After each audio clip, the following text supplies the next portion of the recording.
Robots Radio. Games, lore, stories, community. Just press play.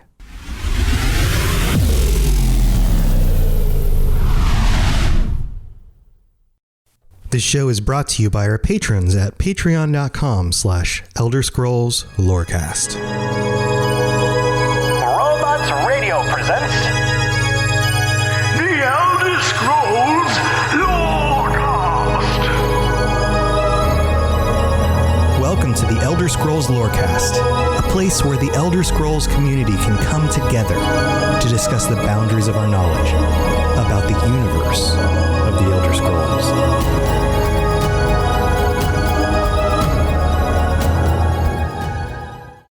Oh, I had it muted. Hey! Perfect! Welcome back, adventurers. This is the Elder Scrolls Lorecast, and this is your host, Tom, or Robots. I accidentally, my big old fat fingers hit the F11 key or whatever it was, and all of a sudden my browser went boonk real big on the screen, and I was like, and hit some buttons, and then I forgot to unmute myself during the intro. But yeah, this is the perfect operation. Welcome back to the show, everybody, and with me is Lotus of Doom, the other voice you have here. And Lotus, how's it going, buddy? How are you? I'm good. I'm mute free right now, so all's going well. I think we might be sabotaged by some Daedric forces, because this is our second episode back talking about the Daedric princes. I hope you guys tuned into the last episode about Azura, and I don't know, maybe we didn't pay her enough love and respect. Maybe she feels scorned. She feels scorned. And speaking of Daedric princes that are out for plots and vengeance and destruction and all sorts of wonderful, terrible things, today's episode is about Boethiah. And just a reminder, if you might be going, hey, why are they talking about Daedric princes again? Wasn't this something that Tom covered like 3 years ago? Well, real quick recap.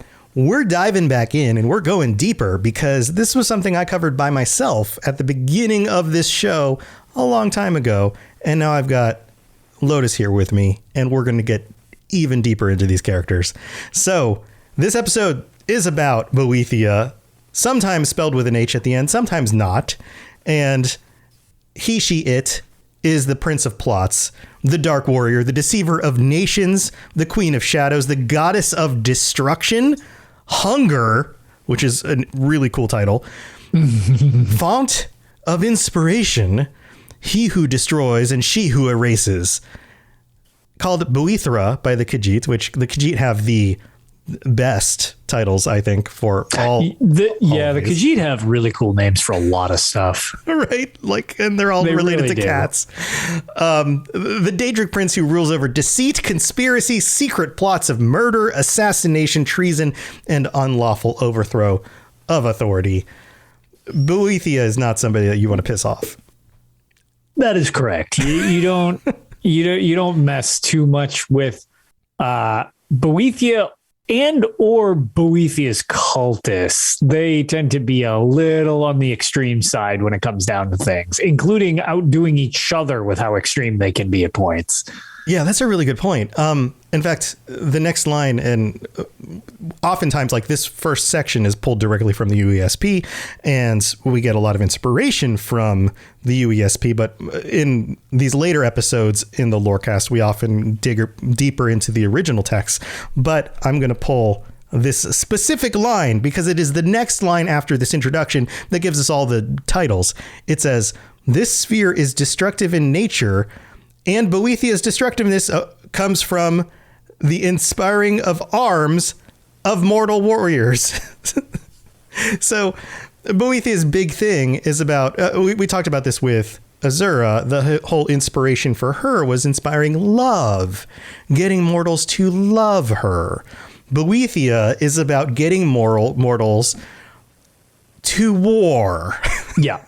It's all about that violence with Boethiah. All about that violence. And man, this is where we're going with this. So I know, Lotus, I know you have a favorite book about Boethiah. Maybe we should start with yours today, because we did Sure. We did you last time. I think we should kick it off. Okay.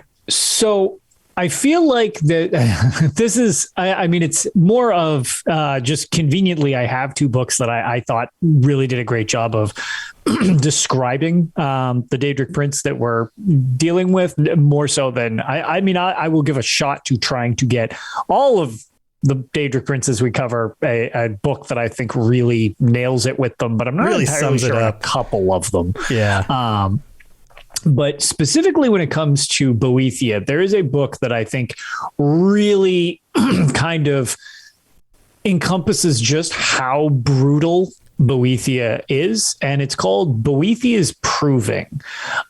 These are in-game books. Yes. This is an in-game book that you can pick up. So Boethiah's Proving is a tale, and I don't know, an anecdote, whatever you want to call it, of a couple of her followers, which was kind of why I referenced how brutal it is even amongst her followers. This one actually isn't all that long. Do you want me to just run through this quick to get to the end point? I don't. Oh, here.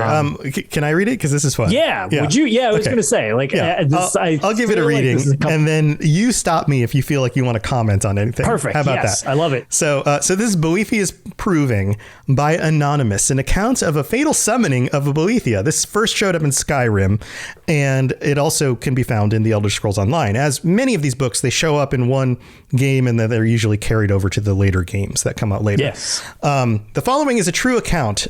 May it serve as a warning to those with ears to hear and hearts to know. And I believe I actually did quote some of this in the original version of the Boethiah episode, but we're gonna go into detail here, so hold on to your butts. On a certain day, at a certain time, the faithful gathered to perform certain rituals, hoping to gain a glimpse of their master. The day was correct, the summoning true.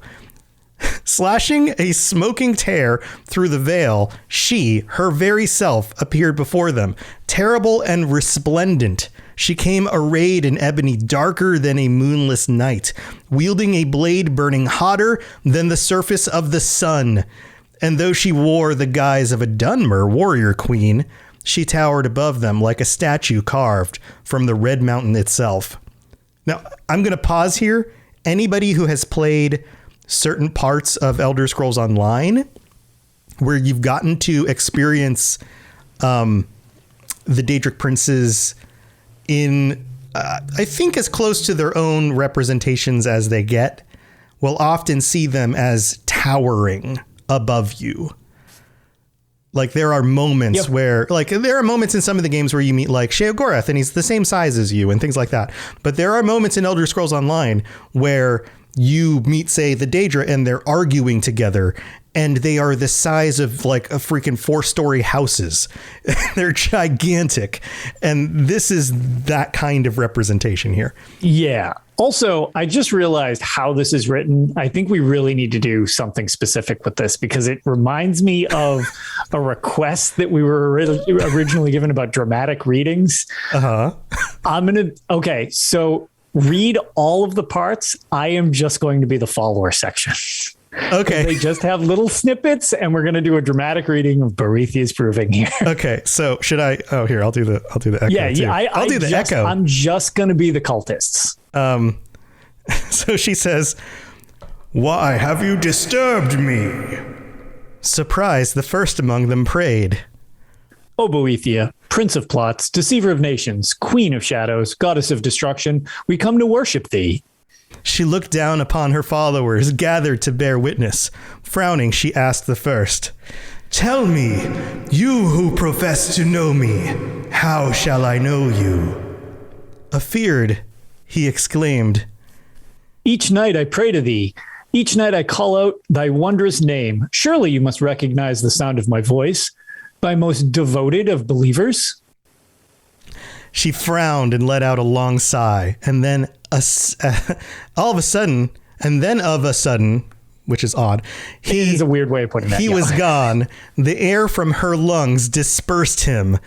Turning to the second, she asked, "And you? How shall I measure the worth of your existence?" Sorry, we didn't practice this. Stunned by the power of her voice, he bowed before her darkening visage. She clapped her hands, and he too was gone. To the third. Just poof, gone. To the third. And you, tell me, how shall I know you apart from such as were they, of whom there is no trace? Shaken and speechless from the nullifications of his brethren, he whispered, Have mercy on us. She blinked twice. Once he was in agony. Twice he was destroyed. Boom, God. She cast a withering glance across those remaining and said, I do not grant mercy. And so it was with the others. She putting them to proof, they offering none. Finally she came to me, eyes aglow with anger, tongue wet with hate, and said, Of all my believers but two remain. Tell me, second to last, with what shall you prove your existence? Without hesitation I drew forth my blade and buried it in the chest of the other who stood beside me, and without fear replied, Ask him whose blood now spurts from my blade if I exist. She smiled, and the gates of oblivion opened between her teeth. And then she said, Tell me, now last of my followers, wherefore do you remain where the others do not? I retrieved my blade and offered it up, saying, I am alive because that one is dead. I exist because I have the will to do so, and I shall remain as long as there are signs of my handiwork, such as the blood dripping from this blade.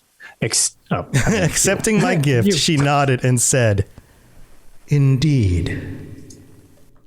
Yeah, that was fun. Yeah. So at the bottom it says, if in the reading your blood boils in your veins and your mind blazons with fire, then Boethiah calls you, Boethiah, I think I said enough there. It is then most wise to heed her call. Find her on the mount which overlooks Windhelm. Meet us there and be tested. Ooh.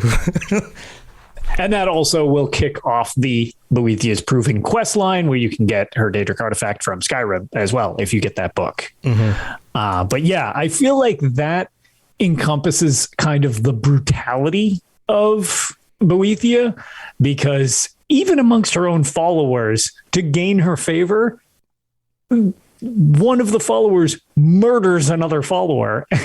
And the ones who she doesn't care about praise or any of that, because them trying to butter her up didn't work. Them begging for mercy didn't work. Literally the go-to for that solution was, okay, cool, I'm going to just shank this guy and make a name for myself. It's like, wow, that's dark. Yeah, it's the case of doing what she would do. Right. Or he or it. Like, in order to be a follower of Boethiah, you have to do what Boethiah would do, and what Boethiah would do would have no hesitation to simply murder someone else to take their place and prove that they are the one that deserves to be there. Exactly. It's all about earning your spot, not about trying to sweet talk your way into it, which is right. Which is, I feel like, a lot of how screwed up some of these Daedric princes tend to be. People kind of follow them like, oh, tangentially, there's this one concept that, like, oh, okay, I'll pray to them. But when it really comes down to it, sometimes it's just like, when push comes to shove, a lot of the followers seem a little hesitant. We're like, all right, let's not get too into this. Like, whoa. And that's not going to cut it when it comes to Boethiah. It's all about that brutality and efficiency. Right. Yeah. She doesn't care about what you think or what you say. It's all about, just do it. Can you do this? Can you respond with a warlike attitude? Exactly. Are you willing to destroy? Are you willing to deceive? Are you willing to murder? And either you do or you don't. Right. And if you don't, well, then you will be murdered. It's almost like a survival of the fittest kind of thing in a sense. So Boethiah is also one of the, and we talked about this last week, one of the good Daedric princes. Doesn't Boethiah sound great? Doesn't she sound great? Yeah. To the Dunmer. She's one of the the ones that, brought them to the land that they were promised. And there's this whole story about the chimer and the, getting to the, bringing them out from the Somerset to the land that they were supposed to go to, and all of that stuff. We're not going to get into all the details on that. Again, it's one of those things that we could go on about forever. But the big point here is the story with Trinimac and the deception of Trinimac and that specific story. And we have a quick little rundown about that specifically. The thing about that is we want to talk about complete disregard for any type of honor. Like, that is the most disrespectful way of, literally in this case, shitting on your opponent. I mean, there's nothing really more like you can say. It's just complete domination of like, okay, look how little reverence I have for anything about this. And, that's really going to sow some serious discourse amongst all of the followers of Trinimac, who was really kind of considered in rather high regard and is now sort of just a joke throughout the lore of the series because of Boethiah's treatment. Right. So here it is. So, Trinimac was worshipped among the Aldmer, and, Boethiah decided that she was going to try to convince some of the Aldmer that their perspective on immortality was wrong, that they were not worthy of their immortality, that their mortal existence was a trial that they had to endure. And in order to do that, she started preaching to them that Trinimac was wrong, and she started to take some of them onto her side in their perspective. And Trinimac stood up against her, tried to stop her, and Boethiah tricked Trinimac and convinced Trinimac, and I don't know how you do this, but the story goes that she convinced him to go into her mouth.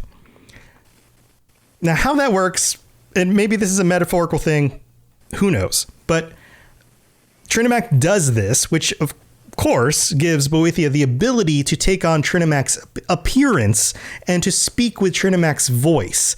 This sounds very Kirkbridean, if you ask me. Very. I have a feeling this was a Kirkbridean story. And so she then uses this to convince the group of Myr to take on this new name, the chimer, and of course changes them. This leads into all of that whole story, and eventually poops out Trinimac, changing Trinimac in the process into Malakath.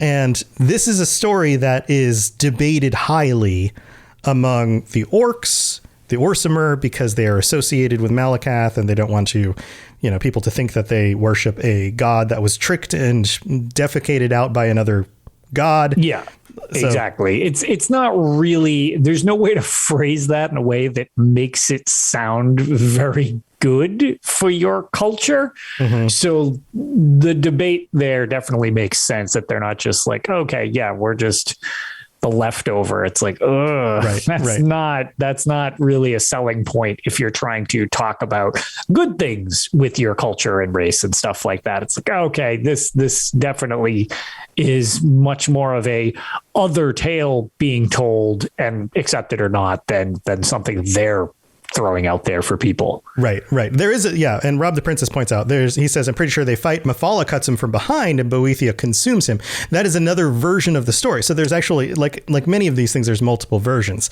So Boethia would have us believe that she tricked him. Mephala would say, well, no, there was conflict. I cut him from behind, and she got the best. She got the best of him. Very different scenario. It's a different scenario.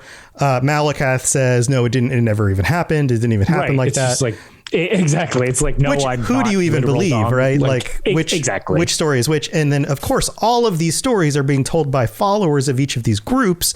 So who's even to be believed, right? So all of these stories get passed down, and these stories come from the Merithic era, which is an era that existed way before any of this history was really written down. It's all been told by word of mouth, and who even knows how long the Merithic era even lasted, and who was around to even tell these stories. So all of this stuff is all kind of hearsay when you actually put it in the context of the actual lore. So, yeah, it's even more of a gray maybe than the rest of the series, which has unreliable narrators. When you're dealing with the Merithic area, things are even less in stone.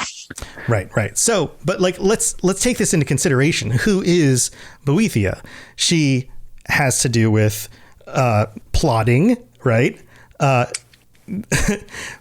Treason, assassination, murder, overthrow of authority. It would make sense that her version of the story has all of those things to do with how she bested Trinimac, because that's her version of herself. She wants people and her followers to know that she plotted against Trinimac, that she overthrew him, that she was deceitful, that she was treasonous, like that she murdered him. By consuming him. She's got one story that encompasses all of everything he did. Like, exactly. That's pretty sweet when they can just like tackle. Okay, so here are the things I generally stand for, and I got all of them played against this one Iliad god. Babu. Right. Like. Yep. Yeah. And this was specifically against this god of the Mer, and I did all of these things, and so therefore I should be worshipped above this god. So worship me and follow in what I do and do all of these things, because that brings me more worship and brings me more power. So, it totally makes sense. I think that is another way of encapsulating the essence of who this Daedric prince is. Like, you don't have to look too much beyond the story that we read and this story about her representation of herself in reference to Trinimac in order to understand, what she at least wants to be perceived as. Right. And when it comes to Boethiah, it's almost in and of itself it's all about the actions, not the words type of thing. It's really easy when it's very, very concrete with their sphere of influence or whatever, when it's all about actions, because you can point to direct things where that's the action. So there's less nebulous, oh, well, did she do this or did she? And it's just like, here's a story of her trying to portray. Here's another story of them trying to portray. It's just like, okay, very straightforward all the time. The main bullet points that Boethiah is trying to do are in the story. Like, there's no like, yes, there's a little of did it or did it not happen type of thing, but the objective is very, very straightforward of like, yep, Boethiah wants you to believe that this is the scenario, and it basically just hits all of them at once. Yeah, right. So that gives you a real good sense of who she is and what she stands for. But tell you what, now's a good time to take a break for the middle of the show, and we'll be back. We're going to talk about some of her artifacts. We're talking about her realm a little bit, and we'll get into some other little known details. So don't go anywhere. We'll be right back. The skies are marked with numberless sparks, each a fire, and every one a sign. All right, this is the part where we get to thank our patrons, including our newest patron, Coriander P. Thank you for signing up on the Patreon, and thank you to our Tier 5 patrons, Mr. Gummy Boy and Noodle Al Dente, and all 78 of our Patreon members. You guys are awesome. Thank you for supporting the show and being a part of this. If we've done anything to help you get through your workday, your work week, your workout, or checking out all the news out there about the crazy video games that are coming, and it happens to be Mario Day today. There was a big Sony thing that was announced for Japanese games coming. There's a big drop on Xbox Game Pass. We're getting like Guardians of the Galaxy. There's a bunch of new games out this month that have been awesome, like Elden Ring. So many games out there. And if you've been listening to our podcast while tuning into all the game news, then go to patreon.com/Mass Effect. No, I'm sorry. That's not this show. Patreon.com/Elder Scrolls Lorecast, where you can check out all the different tiers. I do too many podcasts, guys. That's a good show too. You can support that show if you want. I do too many podcasts. I like you guys over at Mass Effect Lorecast. It's great. Oh man. But yeah, thank you to all of our patrons. You guys are the best. And also we've got a brand new review on Apple Podcasts. This one is from Neon Relic in the US, who writes, "Just be the lore masters already." We're not the lore masters. We try hard, but we're I got we're not there yet. Lumen Tuttle. Yeah, we're not there yet. We're still working on it, but we appreciate the sentiment. And Neon writes, "Hey guys, love the show and I think this is a typo, and do you guys have, I think that word is supposed to be charm. Yes, I'm going to go with that. And the charm you guys have. I don't believe I've ever been. All right. Hey, always enjoy listening and hearing your takes on the lore. Thank you, Neon Relic, for such a Glad you enjoy. compliment on how charming we are and how I always say the right words at the right time because I'm not juggling like 50 podcasts at the same time. Yeah, no. This is everything we do is very, very, very professional. Very polished. Very polished. But thank you to everybody who takes the time to leave us a rating and review on Apple Podcasts. If you do leave some words and a 5-star review, I'll read it out on a future episode of the show. And you can leave us a rating on Spotify. And that is, both of those are very, very helpful. And we really do appreciate it. That's what we got for the middle of the show. So let's get back to the rest of the episode. Here we go. Yes, you're entirely brilliant. Conquering madness and all that. Blah, blah, blah, blah, blah. Maybe I should purposely mistake which Patreon it is in order to accidentally advertise other shows. Some deep cross branding. There you go. That's it. Just in case you didn't know, you could support that other show too. Oops. Did I mention the Mass Effect Lorecast? Oh, I do other shows. Forgot to mention that. So, totally shit, says Ben in chat. Man, so Boethiah is one of those Daedric princes that has like a lot of different magical, like special items, artifacts. Do you have a favorite? So, sort of. I had mentioned to you beforehand that it's like she's not super one of my favorites. However, I think she's like great addition to the series. Personally, like the Ebony Mail, a lot of people. We'll get into these each, in a second. But just I like the Ebony Mail. I think it's cool, but I never really found it overly practical, especially if I was farther along in the game, because it's just. The effect looked really neat, but I never really had a lot of use for it. Yeah, the Ebony Mail is basically a suit of armor, right? And it grants the wearer resistance to fire and magical effects, protection from physical blows and stuff. It's like super armor. It's basically super fancy ebony armor. Yeah. But really, I think Goldbrand is a really cool weapon. I think that's probably it's either the Ebony Mail or Goldbrand are probably the two most well known. They are. And the reason I will just kind of mention Goldbrand specifically, which is weird, I guess, in the grand scheme of things when you're relating to different Elder Scrolls games. I loved the use of Goldbrand, the card in Elder Scrolls Legends. It got me out of several binds because it was a really good card for the way I built my deck in Elder Scrolls Legends. Basically, just as a quick synopsis, what it would do is you were allowed to play it once per turn and it had a set amount of uses.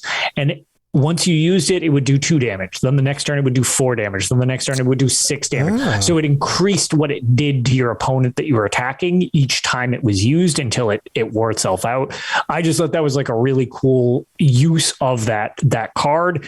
And it's kind of why I think fondly on Goldbrand, because literally doing the story, it actually bailed me out specifically on a couple things because I'm not very good at CCGs. And I was like, well, I'm doomed. And I Goldbranded my way out of it. Nice. Yeah. And with a lot of these things, they do different things in different games. And in the card game, of course, it has a different kind of ability too. Sure. They have to tailor them based on the game use. Right. So Ebony Mail in Skyrim also not only protects you from stuff, but it also gives you quieter movements and the ability to poison enemies who get too close. Yeah. So that's the effect I was referring to. That's very cool. Like you get this weird greenish black mist that comes out of you when you're crouched. I think it's just when you're crouched, but whatever. It comes out of you when you're wearing the stuff. I think you need to crouch to activate it. It's like you're just constantly emitting gas. Yeah, you're just extra stinky. You're Malakath. No, all right. So yeah, you just get like, you get, but it's a really neat effect. And it's kind of funny because Rob the Princess mentions in chat, it is weird because it makes you stealthier, but Ebony Mail is heavy armor. Yeah. So it's kind of at odds with itself, even though you can obviously muffle the hell out of yourself in game, even if you're wearing heavy armor. But it's funny that the heaviest type of armor also gives you a stealth bonus. Right. Yeah, and then Goldbrand, for anybody who doesn't know, is an artifact created by the dragons of the North. Yes. Which sounds crazy. It looks like a golden katana. Yes. And according to legend, it's bestowed upon the Nordic warrior Sivdir. And it's the ancestor to the modern Battleborn clan. So I'm just checking the double checking the notes here. It burns. So maybe that's where it gets in the Legends card game, this idea that it does more damage. Yeah, the burn effect, because it does release a burn effect when you use the card as well. Okay. Yeah. So I guess that kind of matches up a little bit.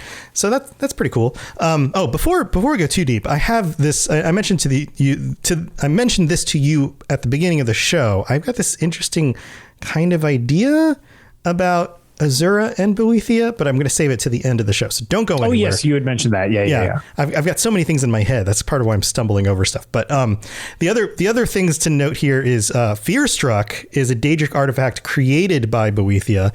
It takes the form of a shield, and I know you like to play tank. Yes. You ever use Fearstruck? I haven't. It's kind of a neat looking shield cosmetically, but it's not one that I've ever grabbed. Yeah, it has Boethia's symbol on the front, the fist with the snake entwined around the fist.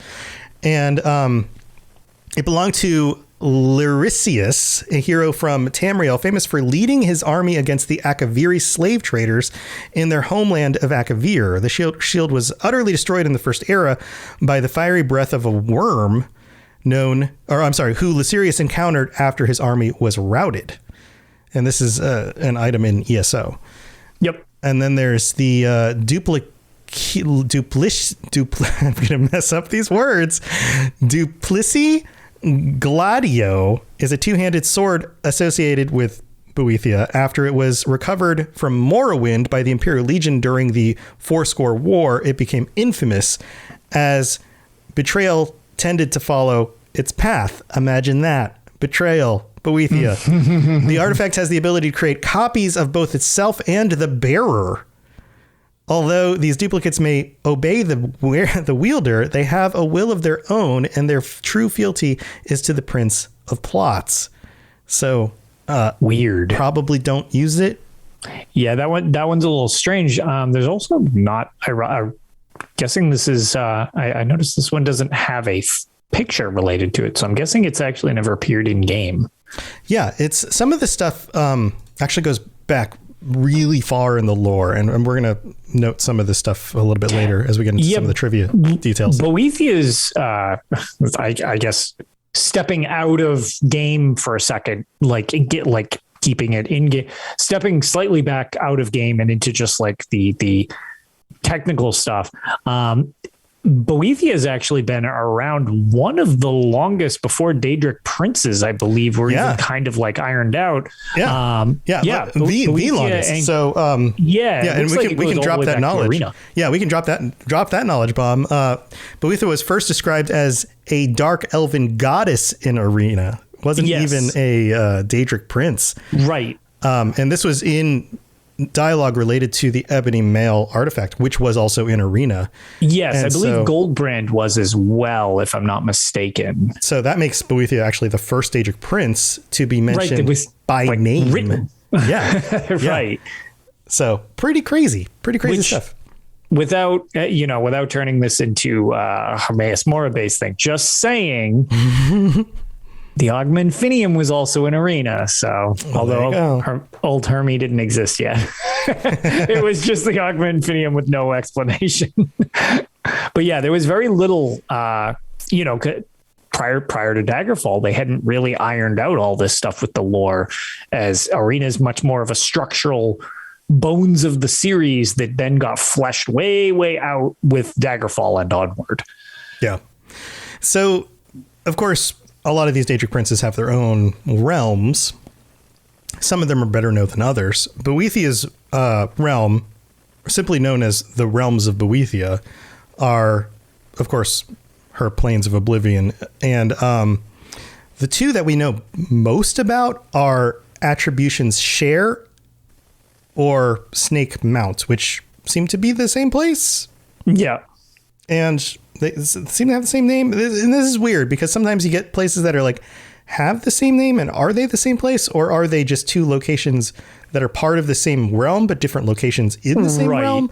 Like, are they different places in the realm? Are they two different realms? Like and this is one of those things that sometimes I'm not 100% sure about because of the way they're represented in different games, or in something like Elder Scrolls Online, where you can go to like, oh, we have a quest where we're getting summoned to some Oblivion plane, and now we're in Attributions Share in an Oblivion plane somewhere. Like, right. Like, is this the same? It's, and it's associated with Boethia. Like, does that mean it's on the same plane of Oblivion? Or is it like, are these islands floating in, like, where is it in relation to something else? You never really know. Is it one of these pocket realms, like, where the Battle Spire is, or Fargrave or something? Like, are these other offshoot things or connecting realms? It's all very metaphysical. Yeah, and I think weird. These are the same. I think so too. I'm inclined to agree with you. I think it's the same unless somebody has a concrete way to show. It's like, oh no, they don't mean for it to be like, this is different. But right. I would agree with you. I think it's the same. I think they just have two names for the same place. And in this case, it's a labyrinthine place of maze gardens and twisted towers and those kinds of places. Of course, it looks stormy. It looks a lot like some of these other places we've seen in Oblivion, where everything looks like it's on fire and there's lava, and it's very hellscape. And Boethia likes to host these tournaments where mortals can earn her favor by, guess what? Murdering each other. Sweet, sweet murder. Surprise, surprise, right? And of course, the victor earns the title, the Chosen One, and gets prizes like Goldbrand for doing so. As a tie-in to ESO real quickly as well, when you go to the Dragonstar Arena, it's actually a Boethia-inspired arena, which is just basically you chewing through waves of enemies and murdering them and stuff like that. And actually, if you can complete it on veteran difficulty, you get the title Boethia's Scythe. So another tournament related bit for her. Nice. Well, that makes sense, right? Yeah. So Rob the Princess asks, is the Dragonstar Arena in Oblivion? So it's weird. I actually did. So the Dragonstar Arena, it seems like it's kind of like a cross from my understanding. This is might want to fact check this a little bit because I don't want to give misinformation. Well, here, if I'm just pulling up the UESP article right now, and it says it's an interplanar arena. So it might be somewhere that's so the arena itself is in the town of Dragonstar, which is in the Craglorn region. But then while you're in, like, as you progress through, for anybody who's done Dragonstar Arena on any difficulty, because it's the same, it's just harder if you go from on a harder difficulty. The idea is you kind of start in a much more grounded in reality arena, and it transforms as you go farther and farther through because you're going through these portal things, and then it gets much more bizarre toward the end, where the final area actually, where you fight the Ebony Warrior, which is like her temporary champion in that place, just straight up seems like it's part of her realm. Like, it's lava. You're fighting on these like rock platforms in it while mages get summoned around the arena and stuff like that. But you're going through crypts, and like the portals seem like they phase you around, much like in Battlespire. You kind of phase around the arena, like the different areas, even though you start in the Battlespire. So I think, from my understanding, and again, feel free to correct us if you have any deeper insight beyond that. But it's like, even though the arena is physically based in Dragonstar, you shift around while in the tournament outside. It's like it takes you out from where you originally started to. Yes, that's kind of what I've always gathered as you go through the levels, waves, whatever of the Dragonstar Arena. Right. So there's a few more things I want to get to real quick. one of the reasons why the word hunger is associated with Boethia is because there are Daedra specifically known as hungers that are mostly associated with her. They can be found in Sheogorath's realm as well. But these things are super freaky looking. Yeah, they're real freaky. They're real freaky. Hunched they're over. Freaky in Morrowind. They're horrifically freaky in Elder Scrolls Online. Yeah. I mean, kind of alien-esque looking, hunched over, long fingers. Very spindly appendages, a long snout that has like a kind of like an anteater tongue thing that pops out. Yeah. Almost, they vomit on you a lot. Almost insect-like. Yeah. Demonic insects, like alien insect-like kind of creatures. Yeah. And they spit bile. They can destroy your armor and weapons according to the lore. And they're mostly associated with Boethia. There's lots of different kinds of Daedra, but these ones are particularly associated with Boethia and are particularly nasty. I mean, they're just unique and gross and weird. And I don't know what else to say about them, but I definitely wanted to bring them up. The other thing that I wanted to mention is that, let's see, there's some little trivia bits here. Before I go into my Azura Boethia bit, Boethia is traditionally summoned. So some of these Daedra have traditional summon days, right? On the 2nd of Sun's Dusk on the Gauntlet holiday. And, she's, let's see, Sothasil met with Boethia on the 3rd of Rain's Hand in the First Era 2920. And of course, the Tribunal, Boethia, all of that stuff's connected. We're definitely going to do a whole series of episodes about those in the future. This is interesting. We talked about Azura being primarily portrayed as feminine. Boethia is portrayed as female in Arena, Daggerfall, and Skyrim, and as male in Morrowind and Oblivion. Mm-hmm. So Boethia doesn't just take one gender portrayal. Kind of goes back and forth. As we had mentioned, trying to assign like gender to Daedric princes is weird. Like it kind of doesn't work. And some utilize different forms more frequently than others. And Boethia is definitely one of them, where it's just like, it's basically just game dependent what you're going to get as like some type of visage to see with Boethia. Yeah. And I like to call it the voice actors here. So in Skyrim, Boethia is voiced by Gene Gilpin, who also voices Elenwen and Meridia. Oh. And also Meredith in Dragon Age 2. So if you're a Dragon Age fan, then you might recognize that voice. So, okay. So go with me here. I'm going to take you on a little journey. I'm ready for this. This is a little Tomism. This is we're going to go on a little journey. Okay. This is not a canon thing. This might be crazy, but just go with me here. All right. I'm listening. I'm all ears. We already have a connection here between Azura and Boethia as being the anticipations of the Tribunal. And of course they take their power back. There's a connection. Azura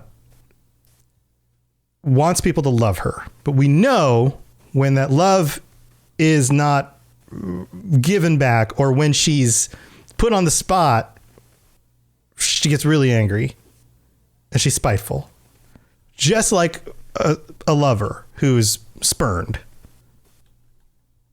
Right? Okay. What does a lover do when a lover is spurned? When your love is not returned, when your heart is broken.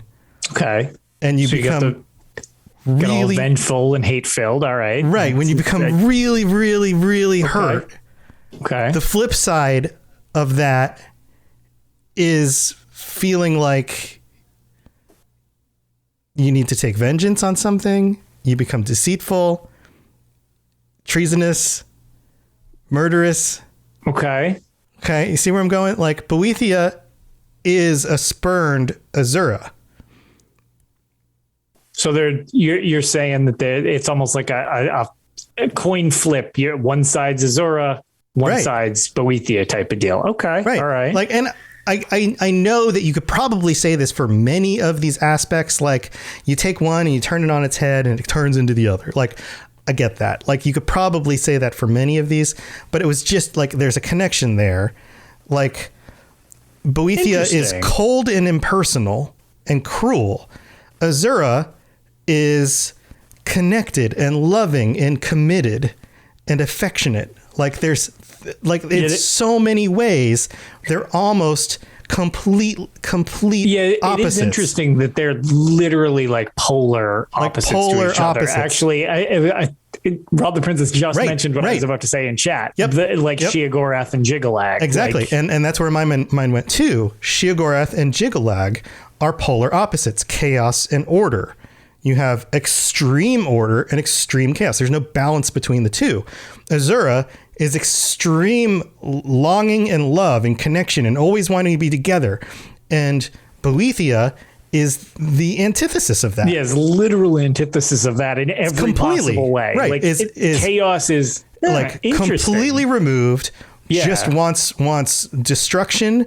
Just wants deceitfulness, plotting, murder. It love and hate, but it's not even hate as in like.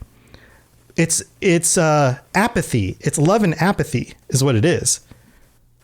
It's interesting because that's an interesting. You have to care to hate, right? Like, you have to care enough to hate something. It's love and apathy is what it is. So Azura is love. Boethia is apathy. It's like, I don't even care about you. Just die. Yeah. Right. Interesting. So what if they're actually two sides of the same coin? And when Azura shows up, she's love, but then she goes away. And then when she comes back, and she's like, maybe she's bipolar, right? And she comes back, and when she's in other mode, she comes back as Boethia. Interesting. That's an interesting take. Like, that's a connection I had not ever heard or really would have made myself, but especially like when you were explaining that, it's like, oh, that's interesting. The same way that Sheogorath / Jiggalag situation. But they both have the same goals for the Dunmer. They both have the same long-term goals. Sure. They just have different means of getting there because they're in one mode or the other. Yeah. Interesting. I don't know if that's actually It's not that there's a lack of passion. Okay, so Rob says, I think there is a lot of passion behind Boethia and her teachings. That's where I disagree. It's not that she doesn't have passion for the things she's doing. She doesn't have passion for you. Yeah. That's the difference. She doesn't care about you. Azura cares about you and getting love from you. A lot. Like Azura Boethia doesn't at all. She's like, you don't, she doesn't care if you exist at all. Yeah. You could just die. Yeah, it's just... Right. Yeah, it's almost like undirected, just anger type of thing, and just like because again, when your goal is to cause war, they're passionate for their own goals. Yes, right. If your end goal is to promote war, you really don't. You're not aiming to have like, oh well, if this side wins, we'll be at peace. That's not the objective. If your objective is to cause war, you want both sides just constantly at strife with each other. Right. Like that. And the more people are at strife with each other, the more they want to latch onto something to love and take care of them. So then she flips to the other side, and then people are going, oh, I need someone to love and take care of me. And then they seek Azura for love. That's a cool take. And then Azura shows up and is like, here, love me. I'll take care of you. I'll take care of you. Yeah. That's interesting. I don't know. Different too. I've never heard like a way of connecting that like that, and it's kind of ironic that just because we're doing these alphabetically just for the sake of ease. It's kind of funny that we had one directly after the other, so you could kind of like really just show that point so much. No, that's an interesting theory. I had never heard one like that. I don't know that it's accurate. Like, sure, but I don't know that I even agree with it fully. I just but it's a neat connection to find. Right. Like any academic pursuit of just like ideas, I think it's an idea worth throwing out there and just seeing how well it sticks up against a wall, right? Right. Like I think we should throw as much into it and just say like, how well can we prove it out? And then we should throw as much against it and try to pull it off the wall and say, well, how easy is it to make it fall down? Right. Right. Because and I can definitely maybe it works and maybe it doesn't. Right. I can definitely see the connection you're making. I still do assume that they are separate entities. It's not necessarily the ripping apart of Jiggalag type of thing. But like you pointing this out, it's like, oh, that's actually that's a good catch that I've never really heard before. So yeah. And Rob's tuning in. Everything else, I still wouldn't use apathy to describe any Daedric. Yeah, it's not apathy towards everything. It's apathy towards a thing. I'm apathetic towards children's movies because I don't care about children. I don't hate them. I don't love them. They're just not for me. So I'm apathetic towards them. But I love movies. You get where I'm going here? Point, like I at least this is you can correct me if I'm wrong. But like when you said apathy, it wasn't Boethia being apathetic. It's the pawns in the game that she is playing. Right. She has apathy. It's apathy towards a thing. Like the goal is war. The pieces she uses to get there are irrelevant. It's just that's correct. That's what you were implying. Right. Okay. Two mortals. It's the perspective from the mortals. From a mortal perspective, this one is love. This one is apathy. This one is to me is love. This one to me is apathetic. They unto themselves are definitely passionate about whatever it is they're doing. Right. And from my perspective, is passionate about the things that Boethia is passionate about. The goal is war. The goal is deception, things like that. Yes. That's the situation. It's not like she's just depressed and going like, I don't know if I'm even going to get up this morning. Right. That's not what you mean by that's okay. Then that's what absolutely. I thought. And like I said, not necessarily agreeing there either, but again, I do worth agree considering. With that. But it's worth throwing around. Interesting. Right? Like I said, it works surprisingly well when you phrased it like that. So it's like it's a neat little theory there. Yeah. Anyway, it's worth throwing around. Seeing. Yeah, I'm glad you brought that up because I had never heard or considered something like that. So it's like, that's kind of neat. There's a interesting little connection there, type of thing. Yeah, I wish I could remember what it was, but there's different kinds of opposites. There's opposites by degree. There's opposites by. I should have looked this up before the show. So, like the opposite, like you can. I'm going to totally mess this up. like what is the opposite of one?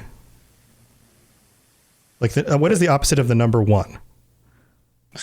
Negative one. Negative one, right? Like okay, so maybe it's negative one, right? That would be an opposite of what is I don't know the names for these anymore. What is that? A polar opposite? That's a negative, like negative one, positive one. They nullify each other. You're referring to a charge or something like that. Right, exactly. But wouldn't also the opposite of one be zero?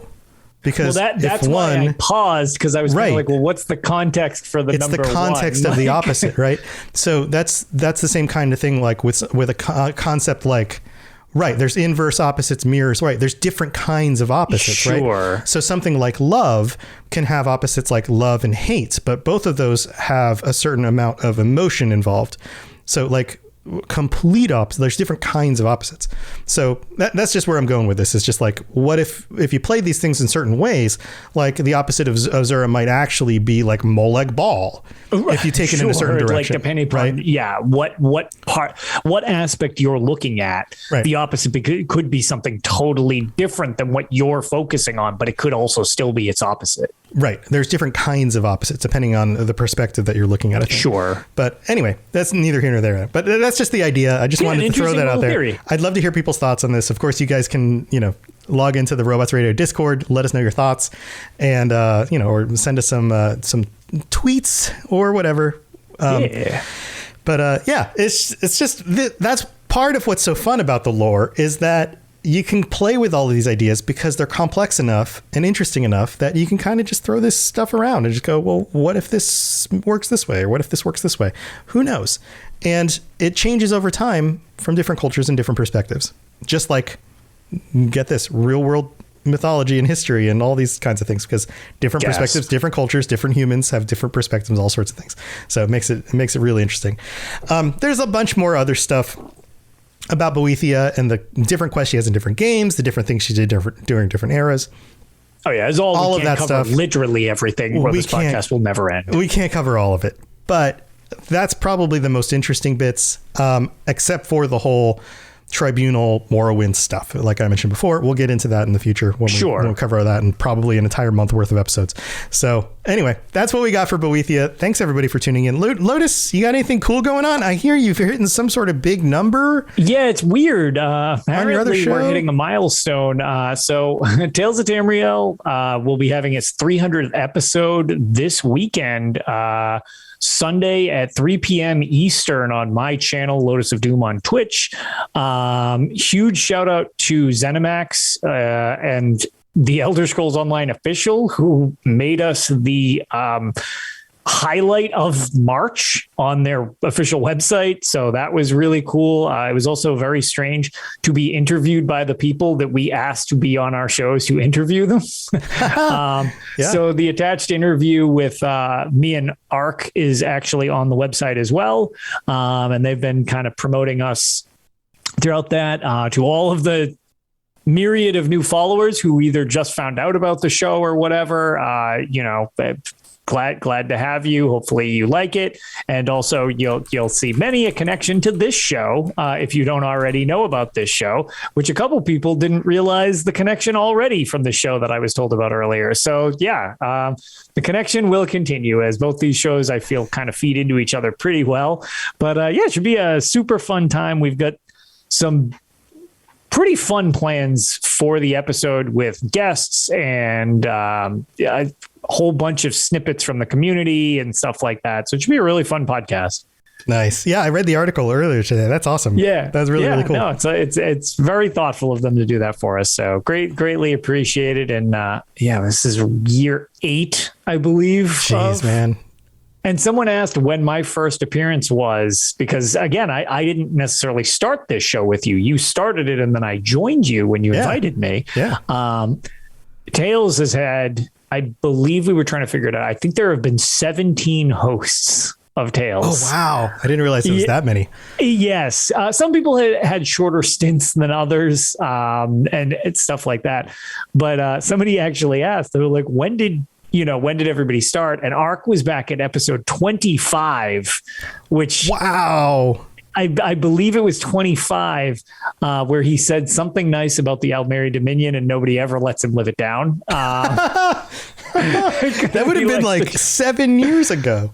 Yeah. Oh, yeah. Wow. And for me, I was actually horrified to realize how long I've actually been hosting a podcast as a co-host, because it turned out I arrived at episode, I believe it was 178, which was 3 years ago, going on to year 4. No, I believe it. And I was like, oh my God, I've been doing that this long. And I was quite pleased that my first episode in was called The Cult of the Guar. So perfect. Yep. Yeah, man. Yeah. So get this. Your first episode with me was like 92 of this show. Okay. And this episode will be 180. So, wow, I'm closing in on 100 episodes with you. Yeah. Well, some of them are like the game episodes, like Skyrim with my mom. True. That's true. Yeah. Oh, I was going to say Skyrim with your mom has been some, which is super fun. They're kind of in between episodes, so they still get numbers. Sure. We've had a couple that we did not count, like because they weren't really episodes type of thing, and we've had a couple unfortunately lost to the annals of the internet because of technical problems. Right. So, but yeah, no, it's been it's very. It's kind of surreal to think how long this has kind of been like a thing. Yeah. And, the company that makes the stuff that we enjoy playing really does a lot to kind of give back to us in various situations, which is really cool. Because I was going to say, you even more so than just Elder Scrolls, you deal with all the Fallout stuff and everything like that. So it's like you've seen even outside just the Elder Scrolls sphere a bit. So it's definitely kind of neat. Yeah, for a company that's as big as they are. And has so much corporate stuff to jump through to approve stuff. They really do try. I mean, they really try to put the community first and put content creators first. And believe me, it takes a lot of time to get stuff approved. They've got to jump through a lot of stuff to do it, but they make the effort, even though there's a lot of work that goes behind the scenes to get stuff like this to work.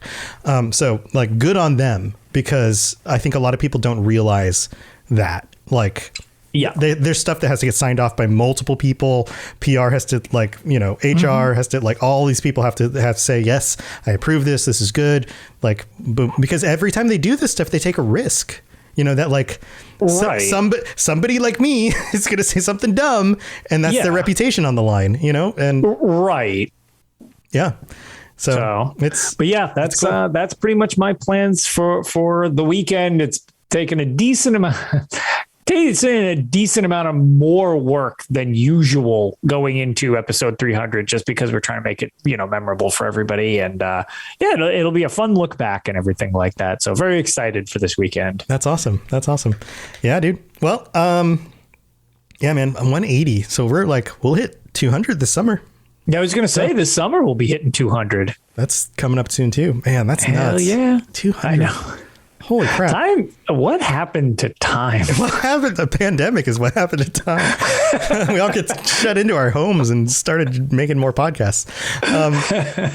No, then good things happened because I was able to make this a career so I could focus more on more shows. So that's great. And I appreciate the community being here for me. Speaking of, the Elder Scrolls Lorecast is not just the only show. Of course, we've got Fallout, and the Fallout Lorecast is coming up after this show. So I actually have an interview, and somebody's special guest, Lawrence from the Modus Files, is going to join me on the Fallout Lorecast after the show live to talk about some Enclave stuff, which is going to be awesome. And the Lord of the Rings Lorecast launched just 2 weeks ago. Already 2 episodes are out, so you're welcome to go check that out if you're into the Lord of the Rings and you want to find out about the lore of that world and stuff. I'm explaining everything from the very beginning. And, you know, all the other shows on the network are over at robotsradio.net. So lots of fun things that you can get and listen to there. All of my shows, all of the shows on the Robots Radio Network, all of our the shows that I mentor on the Rocket Club. Lots of great content. Go check it out at robotsradio.net. And of course, we're always looking for new shows to join us too. So whether you've got a show and you're looking for a network to join, or you want to start your own show and are looking for people to be a part of, and a community to be a part of, and somebody to help you grow your show and knows what they're doing, lots of fun stuff. So go check it out. But that's what we got for this week. Thank you for being here, everybody. We'll be back next week with the next of the Daedric princes. I believe it's Clavicus Vile, I think is probably the next one. That sounds right. Sounds about right. It's the C word. Yep. We're going alphabetically. So Clavicus Vile. So not that C word. That sounds bad. All right. We'll see you guys next week. Being Clavicus. Being Clavicus. Bye, everybody. See you later. Thanks for listening to the Elder Scrolls Lorecast. If you have something you'd like to contribute to the show, please reach out to us at elderscrollslorecast@gmail.com or on Twitter at ESO Lorecast. I really appreciate you listening, and I'd love to hear from you soon. You've been listening to a Robots Radio podcast. Smart shows for interesting people. Check out all the shows at robotsradio.net. Yeah, we almost earned that mature rating for this episode. I love how the C word, like, that's how the episode ends, with the C word being Clavicus. Once upon a time, 27 years after the bombs fell, there were 2 people, a vault dweller and a California girl. They met, and sparks flew. That's when things got interesting. Once Upon a Wasteland is their story. Follow Elizabeth Kirby and Odessa Valdez as they pursue their happily ever after in the post-apocalyptic Appalachian wasteland of Fallout 76. Available on Spotify, Apple Podcasts, Stitcher, and many other podcasting platforms. Once Upon a Wasteland, a Fallout 76 love story. Available now.